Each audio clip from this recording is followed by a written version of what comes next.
चलो बच्चों, आज का लेक्चर शुरू करते हैं हम लोग।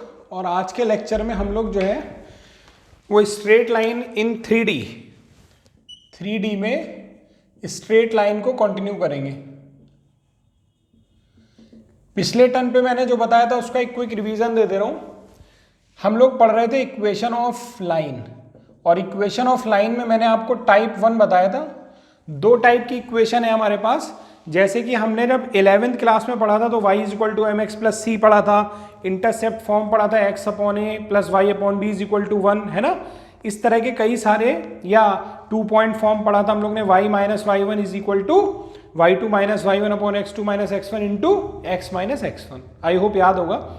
तो जैसे वहां पे लाइन के कई सारे फॉर्म थे, इसी तरह यहां पर हमारे पास सिलेबस में केवल 2 फॉर्म है लाइन के, जिसमें पहला मैंने लास्ट टाइम पे डिस्कस किया था, फिर से बता दे रहा हूं। टाइप 1 क्या था? अ लाइन पासिंग थ्रू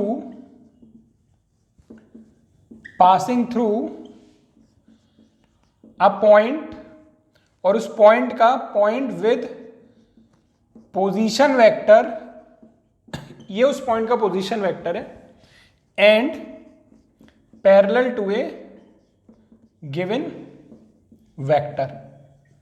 तो इस टाइप की लाइन की 2 तरह से इक्वेशन हम लोग निकालेंगे। एक होगा वेक्टर फॉर्म। तो वेक्टर फॉर्म बच्चों हम लोगों ने डिस्कस कर रहा था, क्या निकाली थी? r is equal to a plus lambda b vector, जहां ए पोजीशन वेक्टर है उस पॉइंट का जहां से लाइन पास हो रही है, और बी इस लाइन के रिक्वायर्ड लाइन के पैरेलल एक वेक्टर है। और इसी का हम लोग ने कार्टेशियन फॉर्म भी डिस्कस किया था। क्या था बच्चों Cartesian form? x minus x one upon a is equal to y minus y one upon b is equal to z minus z one upon c. एक बार क्विकली फिर से बता दे रहा हूं, ये x1 y1 z1 या abc क्या है। तो हम लोग जिस लाइन की इक्वेशन फाइंड आउट कर रहे हैं वो लाइन जो है एक पॉइंट जिसका पोजीशन वेक्टर a है, इससे पास हो रही है, और पैरेलल है किसके? गिवन वेक्टर b के। तो एक वेक्टर है b, इसके ये पैरेलल है, तो b वेक्टर ऐसे बना लेता हूं मैं, और इसके ये पैरेलल है। तो इस लाइन की जो इक्वेशन होती है वो क्या होती है? r equal to a plus lambda b. तो a पोजीशन वेक्टर है, यानी ओरिजिन से ये होगा ना a।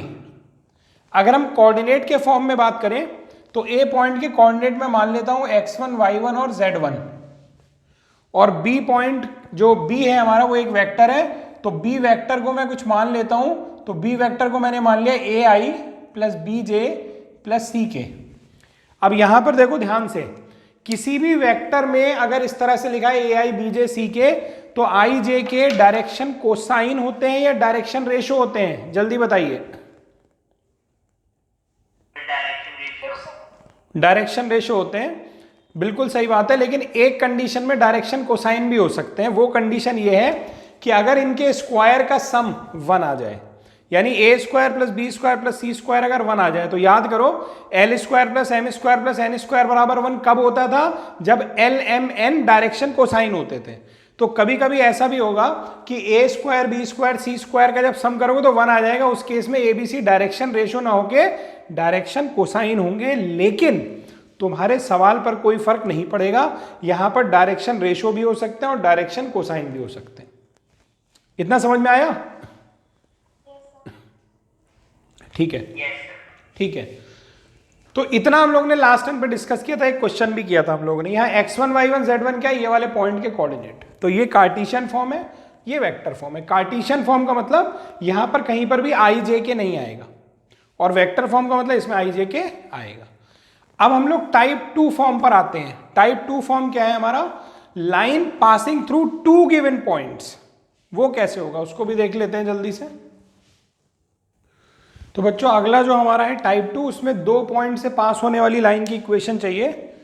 तो 2 पॉइंट से पास होने वाली लाइन की इक्वेशन, देखो तरीका क्या है लिखने का वो भी सीख लो। देखिए ये हमारी एक्स वाई एक्सिस हो गई। अब 2 पॉइंट है हमारे पास जिनके पोजीशन वेक्टर क्या है? ए और बी।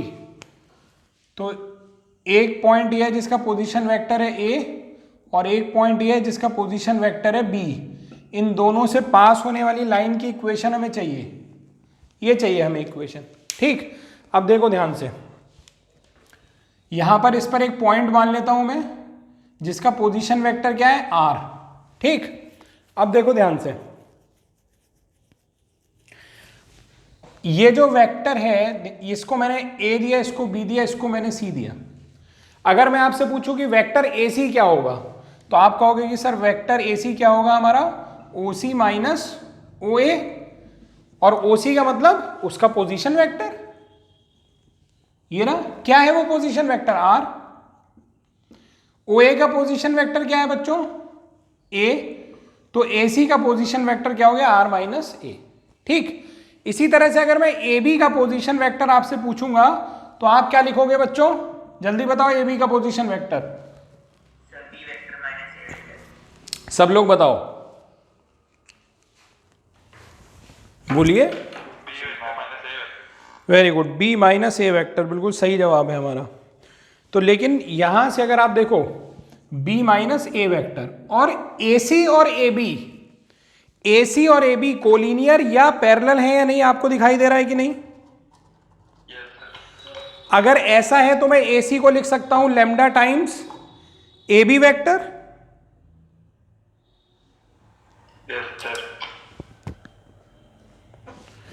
इसका मतलब वहां से आप देखो कि ये आया कैसे, इसका मतलब मैं लिख सकता हूं AC is equal to lambda times B minus lambda times AB vector, और यहां से AC की जगह क्या लिख सकता हूं R minus A vector is equal to lambda times B minus A vector, है ना। और यहां से अगर A मैं उधर ले जाऊंगा तो मेरे पास इक्वेशन क्या आ जाएगी, मेरे पास आ गई R is equal to A plus lambda times B minus A। वैसे तो मैंने आपको निकाल के दिखाया है, आपको समझ में आया तो अच्छी बात है। देखो यही आ गया, नहीं आ गया, लेकिन आपको ये याद होना चाहिए कि दो पॉइंट जिनके पोजीशन वेक्टर A और B हैं उनसे जाने वाली लाइन की वेक्टर इक्वेशन ये होती है। नोट डाउन कीजिए जल्दी से। देखिए अब इसी का कार्टेशियन फॉर्म देखिए जरा। कार्टेशियन फॉर्म में इस टर्म में आएगा तो पहला पॉइंट x1 y1 z1 है, यानी इसके जो कोऑर्डिनेट है वो क्या है x1 y1 और z1। दूसरा जो पॉइंट है उसके कोऑर्डिनेट है हमारे पास x2 y2 और z2, ये है। अब हमें इस लाइन की इक्वेशन चाहिए, तो अभी हम लोगों ने पिछले वाले टाइप में कार्टेशियन इक्वेशन निकाली थी, तो वो क्या थी x minus x1 upon a is equal to y minus y1 upon b is equal to z minus z1 upon c। ये थी जहां a b c क्या थे, पैरेलल वाले वेक्टर के डायरेक्शन रेशो, यही तो था भाई। x1 y1 z1 तो उसमें भी यही था कि एक पॉइंट से पास हो रहा है, तो वो पॉइंट को ऐसे लिखा था मैंने, और नीचे था ABC क्या थे, उसके पैरेलल एक वेक्टर के डायरेक्शन रेशो। तो भाई इस जो लाइन की हमें इक्वेशन चाहिए वो इस लाइन के पैरेलल तो है ही है, AB के पैरेलल। AB के डायरेक्शन रेशो क्या होंगे, तो इसमें मैं ये कह रहा था नीचे होते थे direction ratio of a parallel vector. तो इस लाइन के पैरेलल वेक्टर तो AB भी है, तो AB के डायरेक्शन रेशो क्या होंगे, तो अगर कभी दो पॉइंट आपको दिए होते हैं तो डायरेक्शन रेशो कैसे निकालते हैं, x2 माइनस x1 पहला डायरेक्शन रेशो यानी A, y2 minus y1 B और z2 माइनस z1 C। यानी यहां पर अब की बार डायरेक्शन रेशो आ जाएंगे क्या, x2 माइनस x1, यहां पर y2 माइनस y1 और यहां पर z2 माइनस z1। तो ये हो गई हमारी कार्टेशियन फॉर्म। नोट कर लीजिए बच्चों जल्दी से।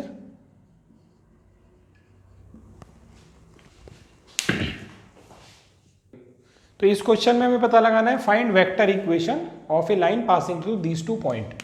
तो जो ए वाला पॉइंट है ना बच्चों, ध्यान से देखो, जो ए वाला पॉइंट है उसका पोजीशन वेक्टर पता होना चाहिए। तो ए के कोऑर्डिनेट क्या दिए, 3 4 माइनस 7, तो इसका पोजीशन वेक्टर यानी कि ए क्या हो गया, ए हो जाएगा 3i प्लस 4j माइनस 7 के। इसी तरह जो पॉइंट बी दिया हुआ है आपको, उसके कोऑर्डिनेट है 1, -1, 6, तो वेक्टर बी क्या हो जाएगा 1i यानी i माइनस 1j यानी माइनस j प्लस 6 के।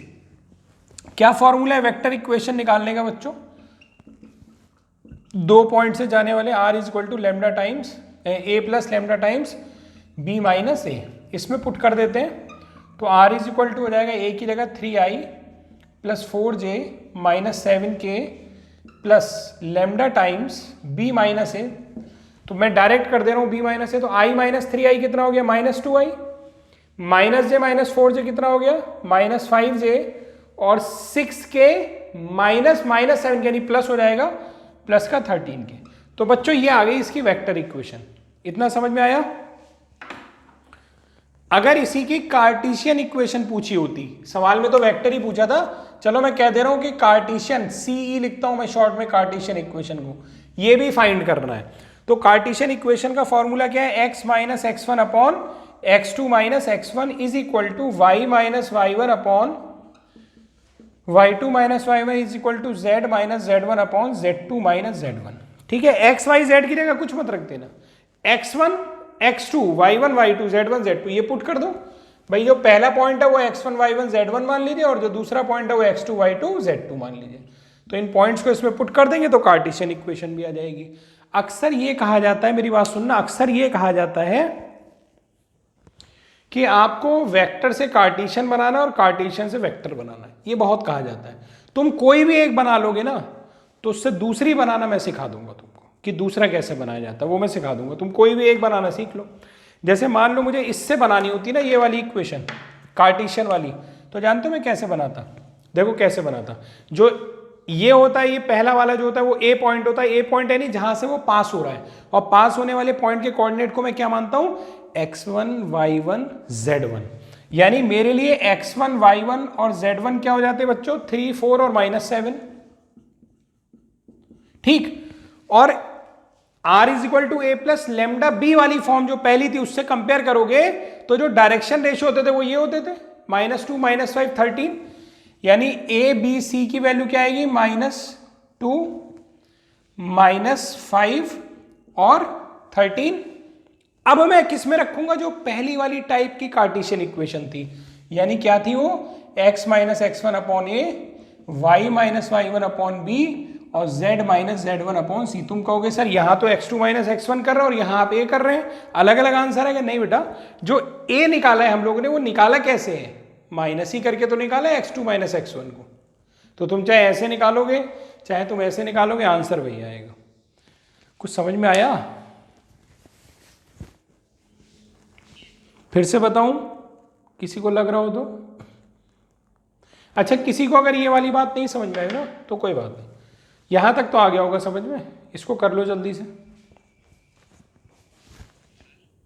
चलो अगला क्वेश्चन देखते हैं। अगले क्वेश्चन में कह रहा है 3 पॉइंट्स हमें दिए हुए हैं और वो पैरेललोग्राम की वर्टिसेस हैं। ऑर्डर में नाम लिख लेते हैं A B C D। Parallelogram की वर्टिसेस हैं और इनके जो कोऑर्डिनेट दिए हैं वो दिए हैं 4 5 10 और दिया है 2 3 4, और C के कोऑर्डिनेट दिए हैं 1 2 -1 are the 3 vertices of parallelogram. Find vector and Cartesian equation for the sides AB and BC. AB and BC इनकी वेक्टर एंड कार्टेशियन फॉर्म निकालनी है। ठीक बच्चों, अब मुझे बताओ इसकी वेक्टर फॉर्म निकल आएगी कि नहीं निकल आएगी? अगर हम AB की बात करें, AB लाइन की बात करें, लाइन AB की बात करें, तो भाई पहला पोजीशन वेक्टर मेरा क्या हो जाएगा? 4i plus 5j plus 10k, और वेक्टर B क्या हो जाएगा मेरा? 2i plus 3j plus 4k। फिर इस इक्वेशन में रख देंगे r is equal to a plus lambda b minus a. Board पे देखते रहो, नोट मत करो। हो जाएगा? अरे जल्दी बोलो। इसी तरह लाइन BC की इक्वेशन फाइंड करनी है, मिल जाएगी? बोलिए। हमेशा हमने हमारा जो लिखने का तरीका है ना वो ये है कि जैसे हम BC लाइन की इक्वेशन निकाल रहे हैं तो B पहले, तो ये वाला पॉइंट हमारा पहला पॉइंट हो गया और दूसरा वाला पॉइंट हमारा दूसरा पॉइंट हो गया। यानी ये B की तरह ट्रीट करेंगे वेक्टर B, और ये वेक्टर A की तरह ट्रीट करेंगे। ठीक, उसके बाद में इन्हीं की कार्टेशियन इक्वेशन भी निकालनी है। तो कार्टेशियन इक्वेशन इसकी कैसे आएगी? अब इसको ट्रीट करेंगे हम लोग x1 y1 z1 की तरह और x2 y2 z2 की तरह। तो कार्टेशियन इक्वेशन का क्या फॉर्मूला है? x minus x1 upon x2 minus x1 is equal to y minus y1 upon y2 minus y1 is equal to z minus z1 upon z2 minus z1। तो इसकी Cartesian equation भी आ जाएगी। Okay, इसी तरह BC वाले की भी Cartesian equation निकाल लेना। तो इसको x1 y1 z1 मान लेना, इसको x2 y2 z2 मान लेना। कोई डाउट किसी को? चलिए, अब इसमें एक चीज और पूछा है कि D के कोऑर्डिनेट बताने हैं। अब मुझे बताओ D के कोऑर्डिनेट मैंने मान लिए x, y, z। बताओ D के कोऑर्डिनेट कैसे निकलेंगे? बोलो, तुम लोग को टाइम दे दिया सोचने का, सोचो।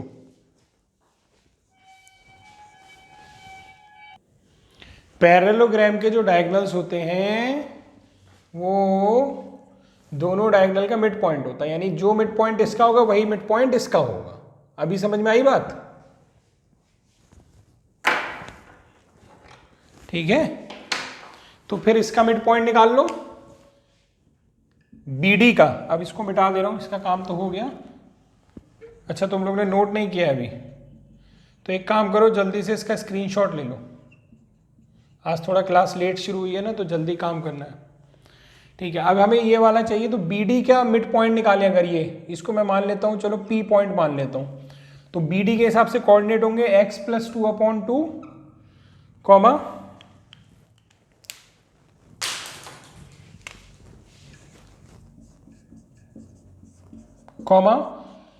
y plus 3/2 comma z plus 4/2।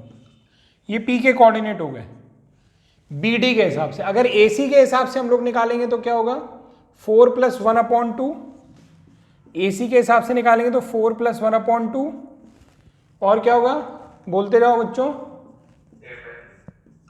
5 plus 2/2 और 10 माइनस, मतलब 10 प्लस माइनस 1/2। सही है।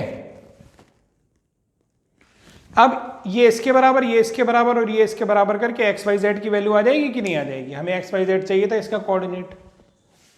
ओके, चलो देखो, इसमें पूछ रहा है find a vector equation of a line passing through a point.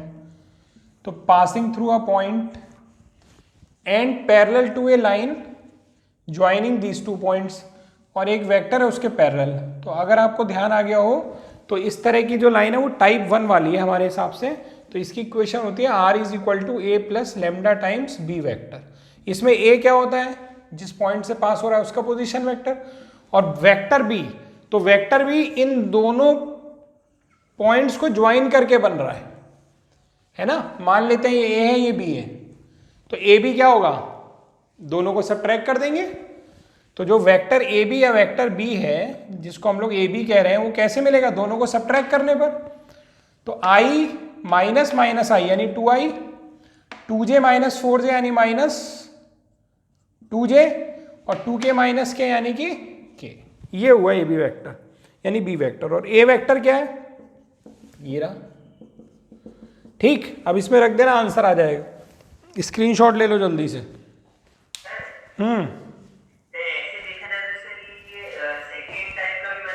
बन सकता है, बिल्कुल बन सकता है। क्यों नहीं बन सकता? क्योंकि फर्स्ट से ही सेकंड निकला है, फर्स्ट से ही सेकंड निकला है। और कुछ कहना चाह रहे हो? हाँ बेटा, भाई अगर तुम्हें चाहना है कि सेकंड वाला, तो तुम्हें 2 पॉइंट से पास होने वाली लाइन चाहिए, है ना? अब 2 पॉइंट हमारे पास ये हैं, इनसे पास होने वाली लाइन ये हम निकाल सकते हैं, और इसके पैरेलल है ये, हमें ये वाली लाइन चाहिए ना। तो जब तुम ये लाइन निकाल लोगे, कुछ वेक्टर आएगा ना ये, जिसको तुम लिखते हो r is equal to a plus lambda b minus a, कोई तो वेक्टर आएगा ना ये, जैसे r वेक्टर आ गया सपोज, कोई तो आएगा ना।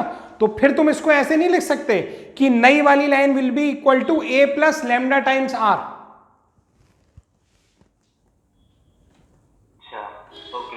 एक्चुअली मैं बताऊं तुमको, टाइप 2 कुछ है ही नहीं, वो टाइप 1 को ही थोड़ा सा और आगे समझ लो बढ़ा दिया गया है, तो टाइप 2 आ जाता है। सारे सवाल हैं टाइप 1 के ही।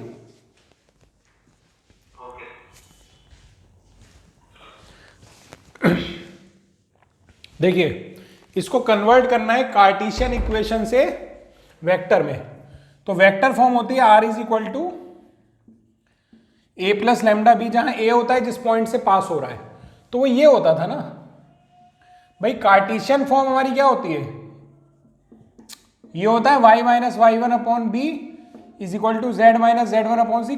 कंपेयर करो तो ये क्या हो गया x1, ये वैल्यू क्या होगा, इसको ध्यान से देखो माइनस होता है यहां, यानी इसको हमें क्या लिखना पड़ेगा, देखो ध्यान से देखो जरा क्या लिख रहा हूं मैं, y माइनस वन, इसको चेक करो क्योंकि यहां माइनस होता है।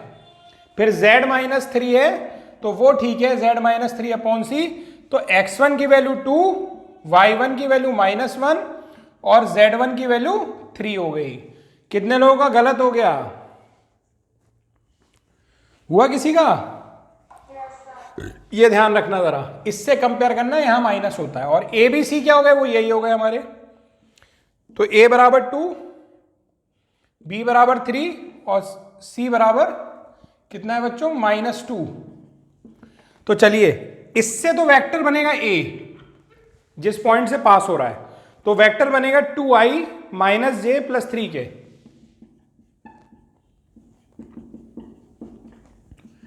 और इससे वेक्टर बनेगा b 2i plus 3j minus 2 के,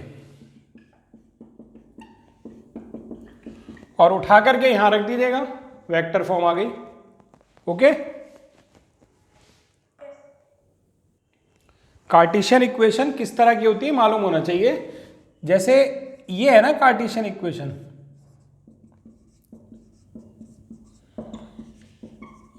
ये गलती बहुत करते हैं बच्चे, ध्यान से देखना। इसमें x अकेला होता है, तो पहले x को अकेला करो। x को अकेला करने के लिए क्या करिए, यहां से 6 कॉमन ले लीजिए जरा, इसमें से 6 कॉमन ले लो तो क्या बचेगा, x minus 2/6 is equal to, यहां से 3 कॉमन ले लो, y प्लस 1/3, यहां से 2 कॉमन ले लो, z माइनस 1। उसके बाद यहां पे इसके आगे कुछ नहीं होता है, यानी 6 को हटाना पड़ेगा। कैसे हटेगा 6 ये बच्चों बताइए? हाँ, इन तीनों के एलसीएम से डिवाइड कर दो तभी तो हटेगा ये ऊपर से, है ना। तो इन तीनों के एलसीएम कितना हुआ, तीनों का एलसीएम 6 हुआ, तो 6 से डिवाइड कर दो, तो x माइनस 2/6 अपॉन 1,